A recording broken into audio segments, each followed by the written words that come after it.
Hey YouTube. So, I just wanted to talk about friendship. Now, first I'd like to start with this verse.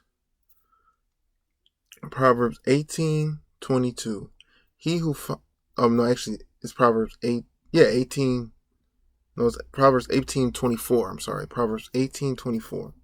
A man who has friends must himself be friendly, but there is a friend who sticks closer than a brother. No matter who you are, man, woman, boy, girl, if you want to find a friend, if you want a good friend, you must first be a good friend. That's what the Bible says. It's kind of like also the golden rule, like Jesus says in the Bible. He says, treat your neighbor as yourself, or treat others like you want to be treated. This is very important because if you want a good friend, you must first be a good friend. There's so many people out here that are betrayed. So many people here are fake friends. So many people here are, we even have it in the media, social media, like Facebook friends. They're just on the surface friends, not real friends, not friends that are vulnerable with each other. Friends are supposed to be vulnerable with each other. If you have a good friend, make sure that, or if you meet somebody and they could be a potential friend, make sure that they're investing as much time as you're investing. Not just time, but just amount of energy and love. Make sure that if you're not always the person one always have to call, or you're not always the person who has to check on them, it should be both ways. You guys should both be investing in this friendship. It shouldn't just be one way. Usually 9 times out of 10, if it's just one way, 9 times out of 10, that person's just accepting from you. It's just receiving from you. They're not giving anything out. It could become a toxic situation where they're just taking, but they're not giving anything. Now, I'm not saying like you should expect something back from everybody as you give. You should expect something back. I'm not saying that. What I'm saying is that if you're starting your friendship and you're actually actively investing in that friendship, that shows that you care. The only way to find out that somebody else cares is that they're investing, and they don't have to be investing at the same in the same manner.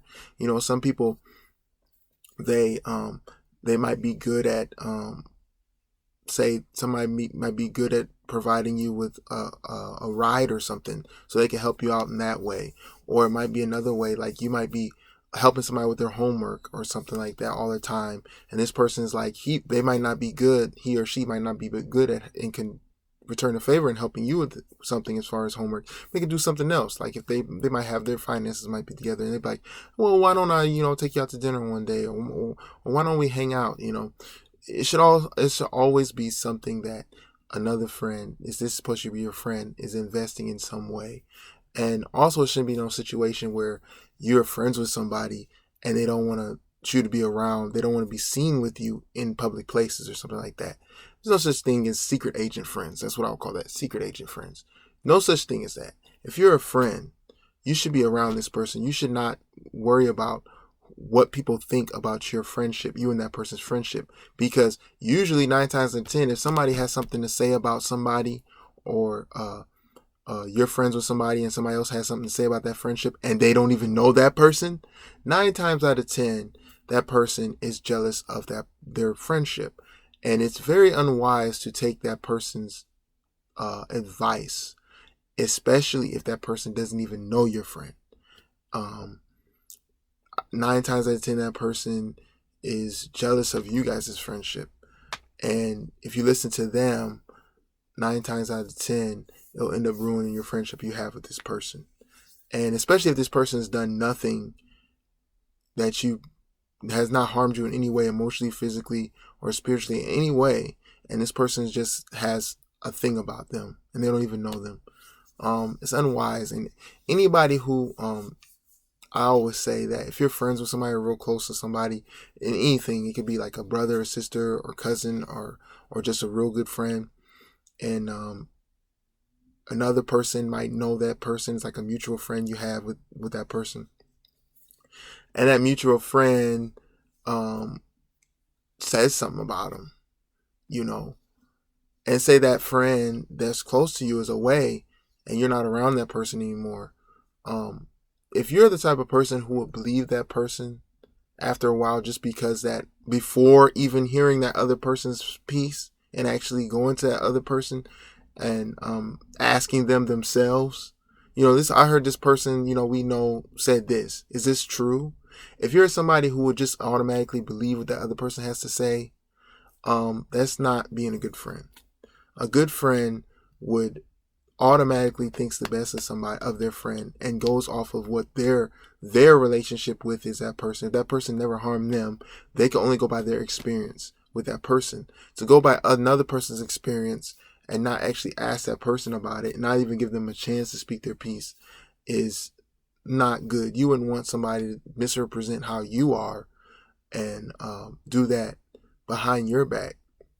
So don't do it to somebody else. Friendships is very important in the Bible. And I gave you one verse, but there's a lot of verses talking about fellowshipping with each other. It says in Acts that they fellowshipped and broke bread in each other's houses, and they talked about the Lord. Paul even admonishes us to not forsake the gathering of or fellowshipping together as a church family. And the church, like I say, is not a building, but it's a people that the believers in Jesus Christ. That's the church. So it's not technically a building. The building is just the meetup place. That's all. Somewhere where you go, where you all meet and you admonish each other and you learn about the word. But you can do that in your house. You can have church in your own house. You can have church in your anywhere, as long as it's where two or three. Jesus said, where two or three meet under my name, there I am with them. So it's all about fellowshipping.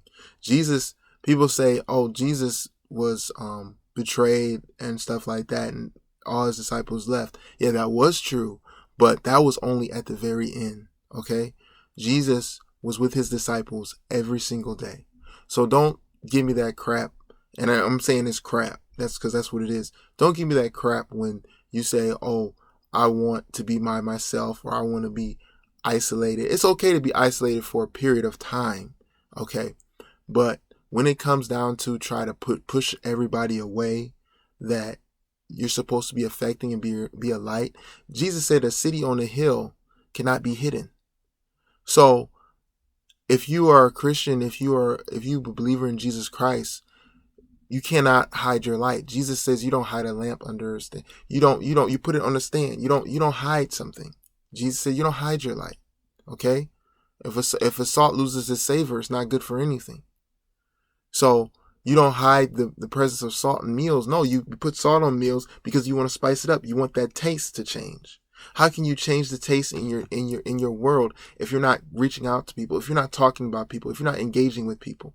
I understand some people that may be hurt or something like that, and you want to protect yourself, but you're doing harm to other people by not showing them your light.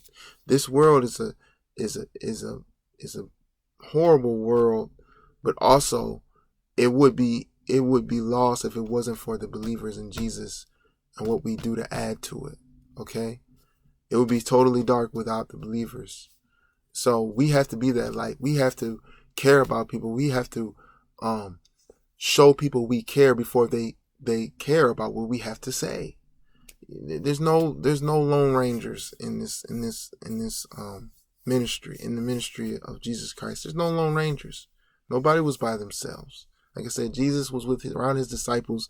They ate together. They slept together. He taught them the whole time of his ministry until, like I said, the very end. That was it.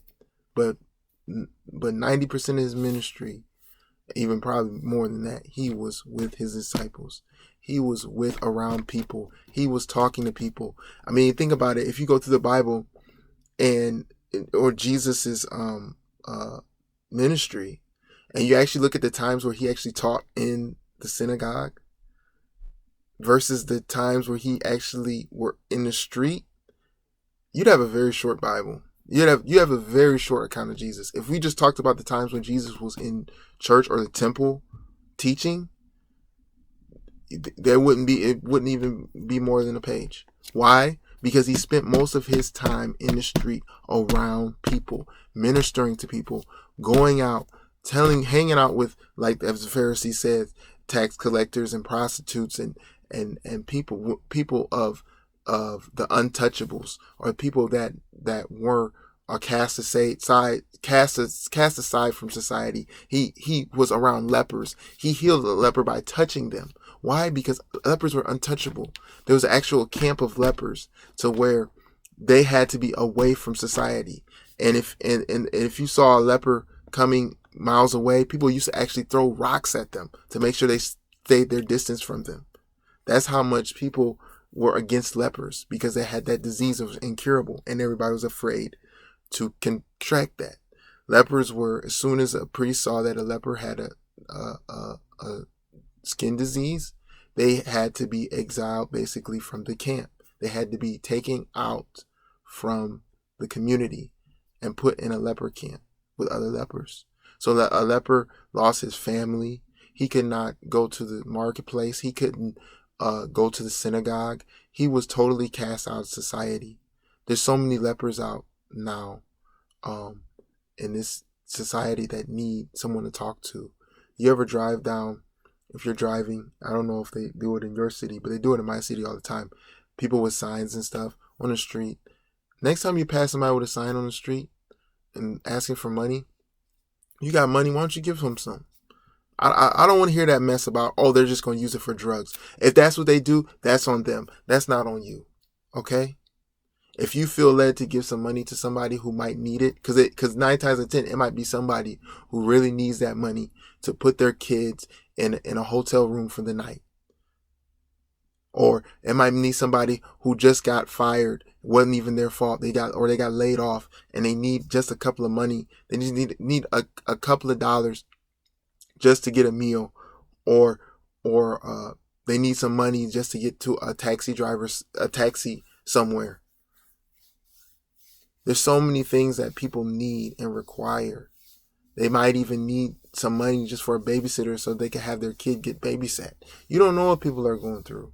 Send their kid to a daycare. You don't know what people are going through. Okay? So it's not our job to judge. You know, people always say, only God can judge me. And that's true. Only God can judge you. But we can judge people by the word. And this is another thing. People usually only say that when they're into the wrong stuff and they won't want to be convicted of what they're doing.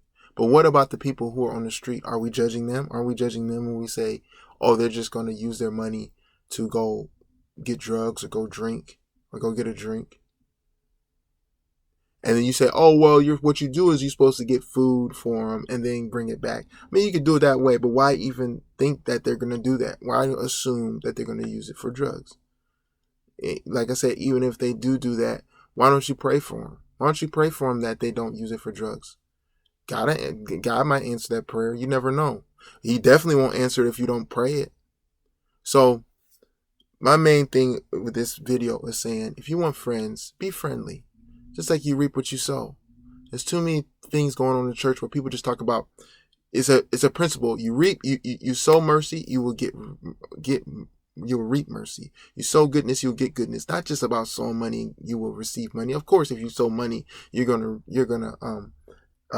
the product of that to reap is money. But churches just focus on that. It's not just about that. Sowing mercy, sowing love, sowing forgiveness, sowing kindness. All these things will come back to you. All these things men will come put into your bosom. What measure you meet, we measure back to you. Pressed down, shaken together, runneth over, men shall put in your lap. This goes for mercy. This goes for kindness. This goes for forgiveness. This goes for long suffering. This goes for caring. This goes for love. This goes for, and especially the main thing that Jesus was talking about when he came to reaping and sowing, for everlasting life, and sowing that seed of the gospel.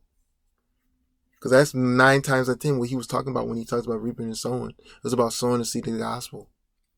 That's why I said when harvest time comes, he put the sickle. It's the harvest. Harvesting souls.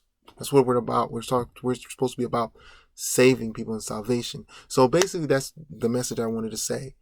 Why don't you go help somebody out today? You have somebody at your job you need to help that needs help. Somebody looks discouraged. Encourage them. Especially if you feel down yourself. The best thing to do when you feel down yourself and you just thinking about your own problems is to help somebody else out. There's always somebody worse than you.